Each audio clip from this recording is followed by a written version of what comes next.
teach you how to master connected speech so that you can speak fast and sound natural. Now, of course, the objective is not necessarily to speak fast, but if you're able to use some of the different parts of connected speech that we're going to go over, I think you'll be able to smoothly and seamlessly transition from one word to the next, from one sound to the next, and you will be able to speak a little faster, but it's also going to help you develop a nice rhythm and flow. And that is something else you're going to hear me talk about quite a bit as we go through the lesson. Now, this is a practice lesson. I want you to participate. I want you to say the sentences, the words out loud, and just really try to develop those speaking skills as well as your pronunciation skills. Now, one thing that people tell me quite often is that they listen to me, you can easily understand what I'm saying, but if you turn on a movie or a TV show, it becomes a little more difficult. So not only is this going to help your speaking skills and developing a more natural way of speaking, but it's also going to help your listening comprehension skills as well, and you'll be able to understand, well, really why people sound the way they do. So we're going to look at this dialogue. These are some simple sentences. We're going to go through them one at a time. We're going to do a deep dive, and I'm going to talk about everything that's going on, and I want you to practice, and you're going to say it with me, and then we're going to say this dialogue together at the end. So first off, I just want you to listen to me say this dialogue, and then we'll get into it. So this is how we're going to practice it. I've been waiting around all day for the mail. Did you buy something off of Amazon? I got a new phone because my old phone crapped out. I'm going to have to get a new phone as well. So simple enough. You hear me say it, and it's like, okay, I understand what's happening. And that's good. I want to make this easy because when you practice, I don't want you to read it. I want you to actually say it and think about it as though you're speaking, because reading and speaking are two different things. Now, I mentioned that I'm going to talk about rhythm and flow, and one key element of that is stress timing. So in case you're unfamiliar with this, English is a stress time language, which means that the stress syllables or words are said at approximately regular intervals. So you have a simple question, what did you do last night? And I've broken it into those three different intervals, and I'm going to just go to like, what did you do last night? And every time you see me do this, you know that this is a stressed word or syllable. But you can also hear that melody if I wanted to emphasize this. What did you do last night? What did you do last night? What did you do last night? I want you to say this with me. What did you do last night? One more time. What did you do last night? So this is what I mean by stress timing. It is going to help you develop a more natural way of speaking, because what often happens is they're asking a question or they're speaking, and you have these pauses in between words. It throws things off a little, and you want to be able to move through it in a smooth way, and this is going to help with that. What did you do last night? So you're going to see me do this. It's like I'm a conductor in an orchestra. Normally I would clap, but I'm holding this microphone right here. But I am going to bring this back up. Stress timing. It's very useful. Now, I do want to say real quickly, if you are someone who would like to practice and improve your speaking skills, you can join my speaking course. Check out the link down below in the description. This is for intermediate to advanced English speakers, and it's all about helping you speak confidently, speak clearly, and speak naturally. Now, this is part of what we do in the course. We warm up with connected speech, pronunciation, and then we move into our speaking topic, learn new vocabulary related to that topic, do different speaking activities. So this is only one element to that, but we do spend a fair amount of time at the beginning, like 15 minutes or so, talking about connected speech, some of the very same things we're going to look at in today's lesson. So let's begin with our first sentence. I've been waiting around all day for the mail. I've been waiting around all day for the mail. What is going on? Let's break this down. So I've been waiting around. Now, when I say waiting around, that T with the American accent, because I haven't mentioned I'm from the US, and when the T comes between two vowel sounds, you're going to hear me pronounce it as a flap T. It's going to sound like a soft D. Very common. And if you're trying to emulate the American accent, this is incredibly important, using the flap T. Words like water, you hear that soft D. And in this case, that verb, waiting. Now, something that happens with verbs in the continuous tense is G dropping. So I've kind of numbered basically how we're going to go through this. The first thing is G dropping. In the continuous tense, you can drop that G. Again, it just helps people, say it a little easier. The ing sound can be a little more challenging than the n sound. So instead of waiting, waitin', waitin'. So instead of I'm taking a break, I'm taking a break. And you can hear that, hopefully it's easy to hear that G getting dropped. I'm taking a break versus I'm taking a break. So once I drop that G, if we are going to drop it, again, this is not something you have to do. We're going to spend a little bit of time on this. That T will change or may change from a flap T to a glottal T. It's going to be a glottal stop. And if you're unfamiliar with a glottal stop, this is when your glottis closes, it blocks the flow of air. So instead of waiting, it may sound like waitin'. Waiting, waitin'. This often occurs when you have the T followed by an N sound. So I'm just going to say some words, and I'm going to say them with a glottal stop. I just want you to repeat after me. Mountain, kitten, button, waitin'.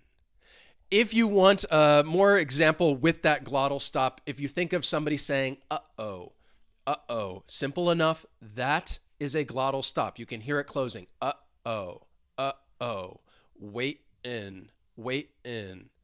So this is a sound that is a little more difficult to make, but it is part, you will hear it with the American accent. So when that T, if the G gets dropped, I've been sitting around all day. I've been waiting for the bus. We're meeting at a cafe.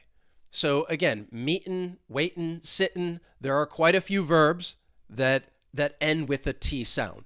So in this case, waiting, waitin', and then I can link that final N sound with the vowel sound in around. Linking often occurs. This is the most common part of connected speech. And I think one of the most important parts as well, if you want to smoothly transition from one sound to the next.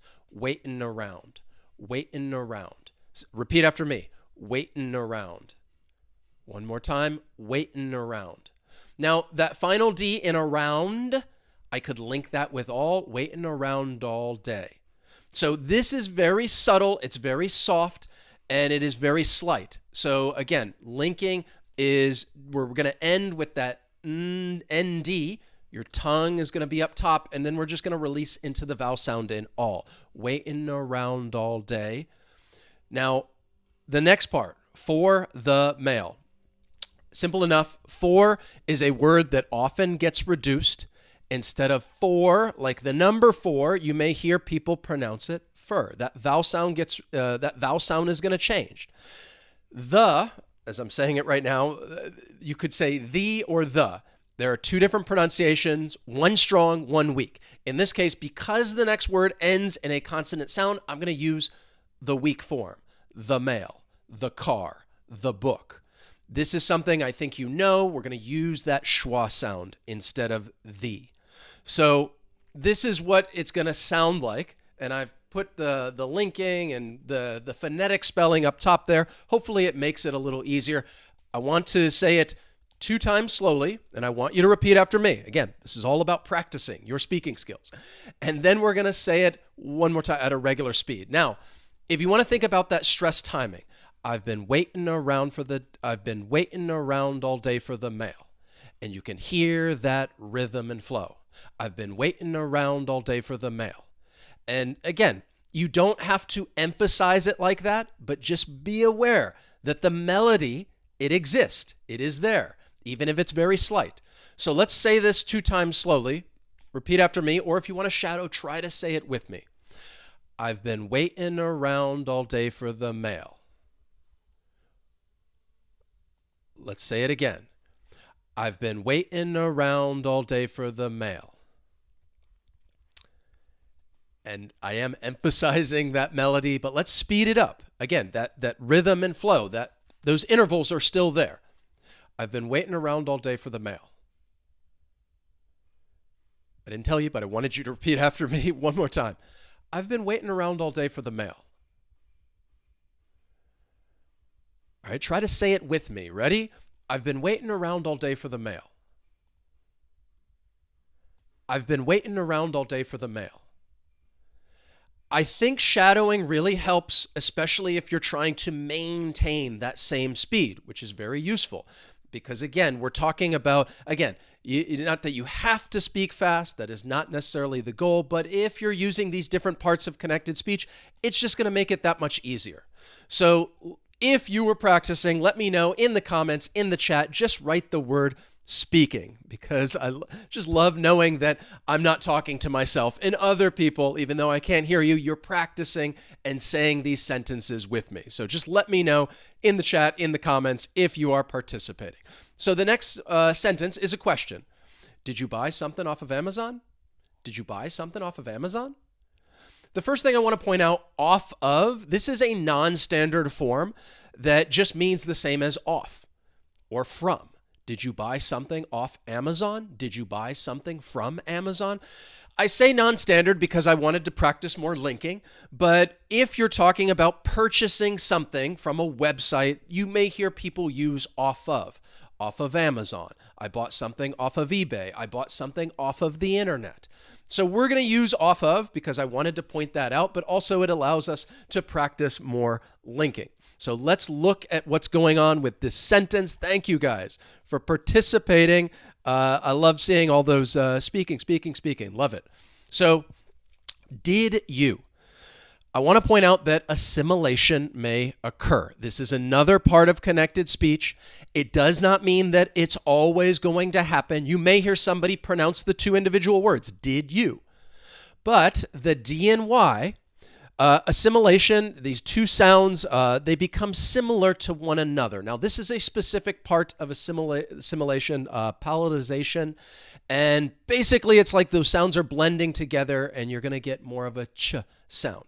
But we'll have a look at that in just a minute. So did you buy something?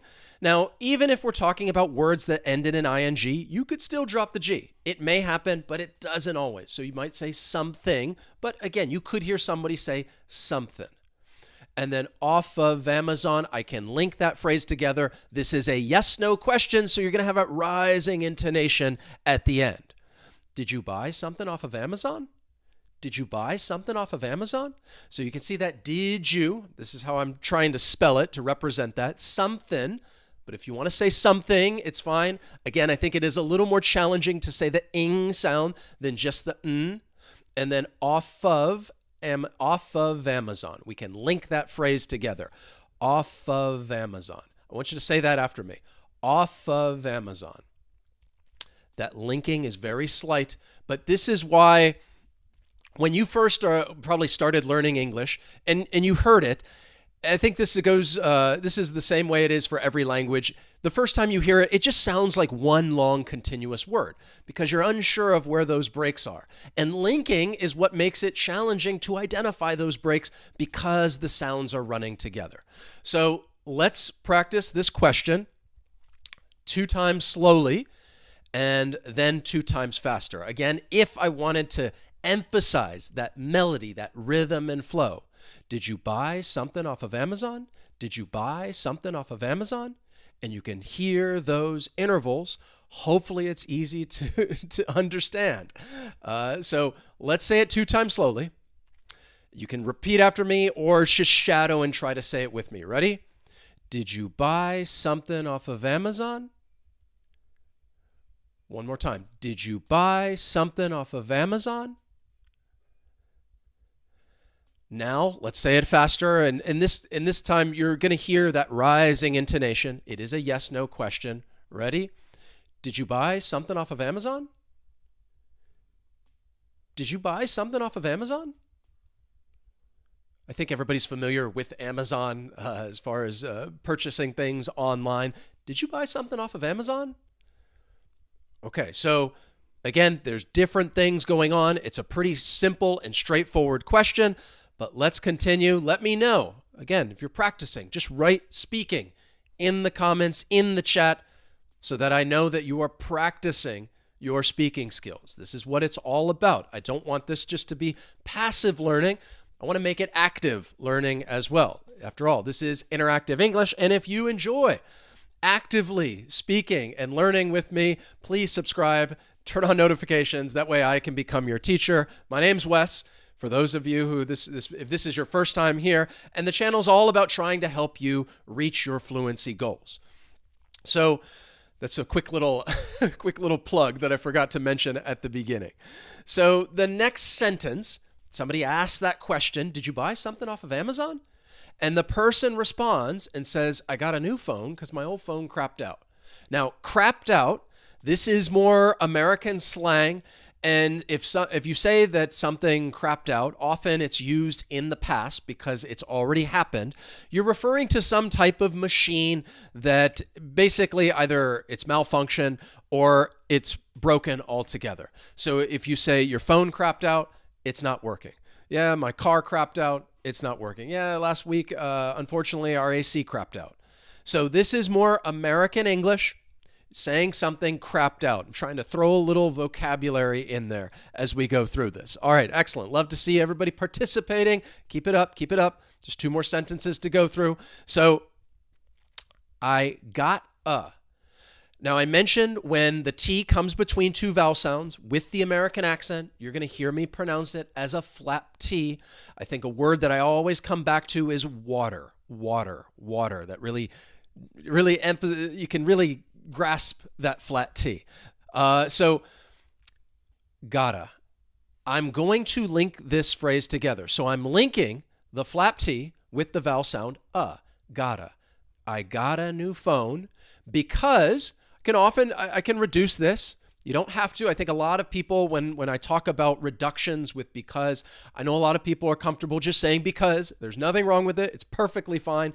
But for your listening comprehension, you may hear somebody reduce it and they'll just say cuz. So instead of because, cuz. My old phone. Now, elision is when sounds or syllables get removed. Often, this may happen with the T or D. So when the T or D comes between two consonant sounds, they may elide. So instead of old phone, and you distinctly hear those 2 words, that D elides old phone. My old phone crapped out. Crapped out, I can link it together. The ED in crapped, because the P sound is voiceless, so the ED is more of a T, and then I can link it with out. Crapped out, crapped out. Again, it's very subtle, very soft, but hopefully you can hear it. Just repeat after me. Crapped out. Crapped out. Okay, so once again, we're going to practice this. And I've given you the phonetic spelling, everything that's going on. And if I wanted to show you that melody, I got a new phone because my old phone crapped out. I got a new phone because my old phone crapped out. And I'm trying to, this is the stress right here. If I wanted to really emphasize, I got a new phone because my old phone crapped out. And you could turn any sentence into basically a song. So let's say this twice slowly, and then 2 times at a faster speed, whether you want to repeat after me or shadow, either one. I just want you to participate. That's what I want. That's all I want today. Okay? So let's say it twice slowly. I got a new phone because my old phone crapped out. One more time. I got a new phone because my old phone crapped out. Now, let's say it faster at more of a normal speed. Ready? I got a new phone because my old phone crapped out. One more time. I got a new phone because my old phone crapped out. Hopefully, as I'm saying this, it's easy to hear all of those different things going on, whether it's linking, reductions, elision in this case. So let me know if you're participating. Once again, each part, I'm just going to go ahead, ask you to write speaking. And Curtis, thank you for joining our community. Love it. Welcome. Like seeing so many other members like Lolly. Great to have you. Great to have you on board. So the final sentence that we're going to look at, if I were to say this, the individual words, which is not how you're going to hear me say it, I'm going to have to get a new phone as well. And As I'm saying this, it sounds a little robotic. I sound kind of like the AI. It's getting better, but still it does sound, depending on the one you're using, it may sound a little robotic. I would just say, I'm going to have to get a new phone as well. And I'm just smoothly moving right through that sentence. I'm going to have to get a new phone as well. Again, you hear me say it. I think it's easy to understand. It's just a matter of whether or not you can try to say it in the same way. That is really what shadowing is. You're trying to say the words, the sentences, the phrases in the exact same way, kind of like you're singing a song. So I'm gonna.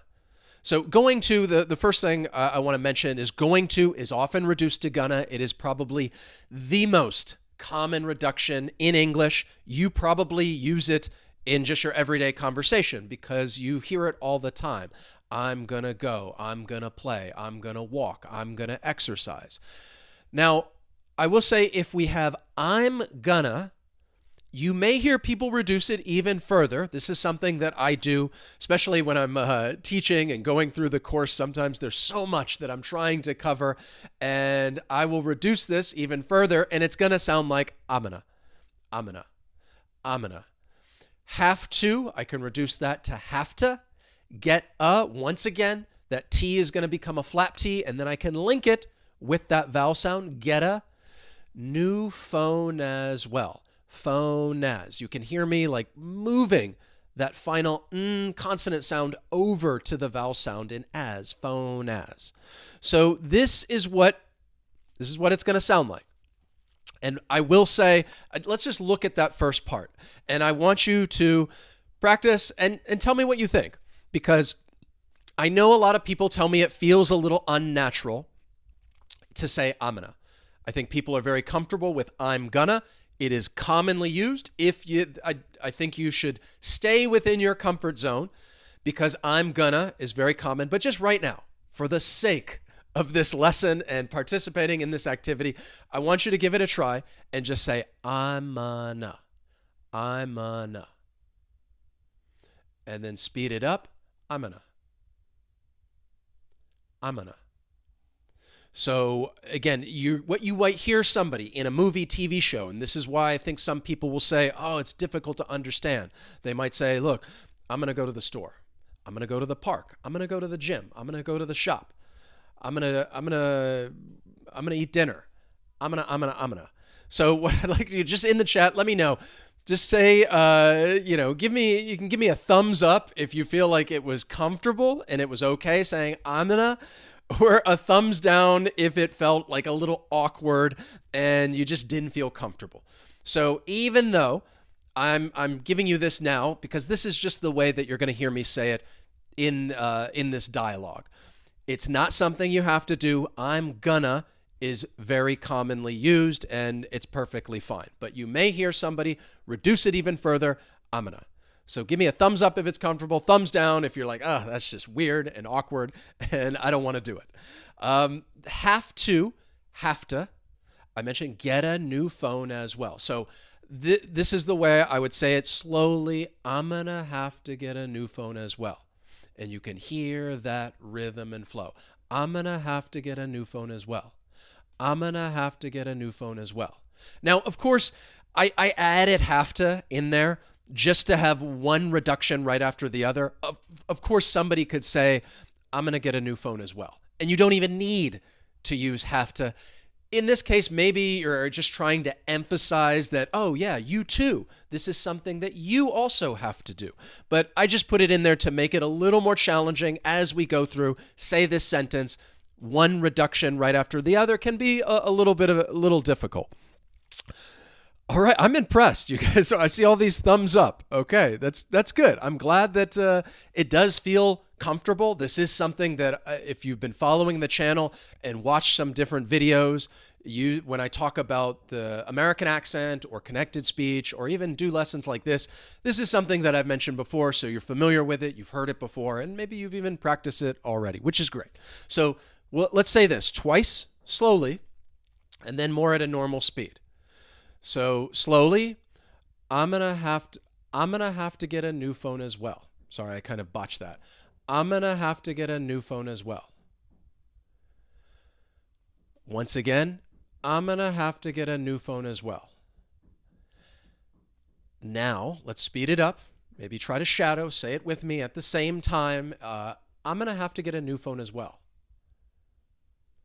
I'm going to have to get a new phone as well. And now I'm trying to say it like I'm getting into character because we're going to start that dialogue. I'm going to have to get a new phone as well. I'm going to have to get a new phone as well.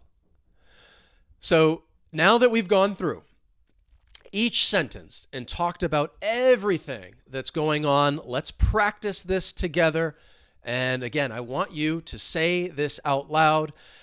I will start out as A. I want you to start out as B. But one last time, I just want you to listen to the way that we're going to practice saying this dialogue. I'll just say all of it right now. I've been waiting around all day for the mail. Did you buy something off of Amazon? I got a new phone because my old phone crapped out. I'm going to have to get a new one as well. It does not take long to say. I just went right through it. It takes about 6 seconds. So let's begin. I'm going to say A. I'll give you a moment to say your line, get into character, and then I just want you to say B, and then we're going to switch. Now, again, I know that reading and speaking are two different things. Of course, you don't have this memorized, even though they are simple sentences, and that's okay, but try to think about it. Think of it like as though you're saying it, like we're actually having this conversation. So you're not just reading it, but trying to say it out loud. So let's begin. Ready? I'm A, you're B. I've been waiting around all day for the mail. I got a new phone because my old phone crapped out. All right, good. And I realized in that case, I did not end up reducing because to cuz. So it depends on what you're comfortable with. It's not something that you'll hear all the time, but yes, I should have said, I got a new phone because my old phone crapped out. So now let's switch. I want you to say A. I am going to say B. I trust that you are saying this with me, so you can go ahead and begin right now. Did you buy something off of Amazon? I'm going to have to get a new phone as well. Okay, simple enough. This is a dialogue that you see these sentences, you hear them. It's easy to understand. All I wanted to do was really go through this.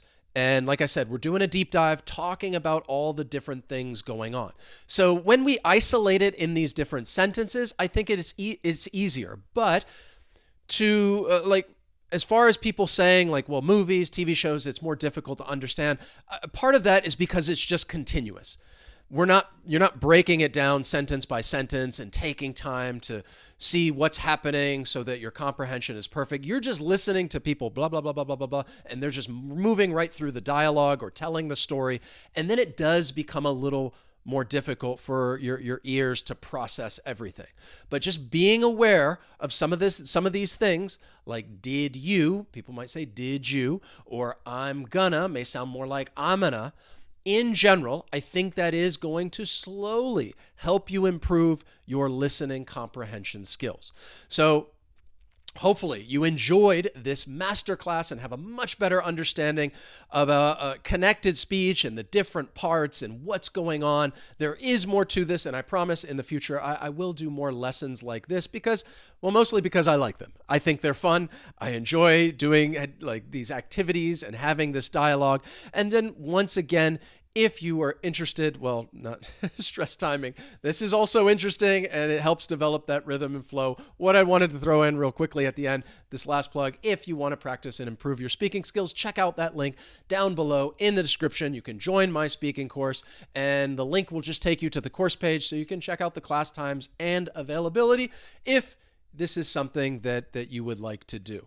So I hope you enjoyed this lesson. Here's our dialogue on fast speech, and if this is something that you would like to do, be able to speak in a more natural way, using that rhythm and flow, and ultimately you're just going to be able to move right through the sentence a little faster, and there's nothing wrong with that. It's just all about developing your overall fluency. So if you enjoyed the lesson, let me know by hitting that like button. As always, I appreciate you being here, and I will see you next time Well, very soon for another lesson. So long.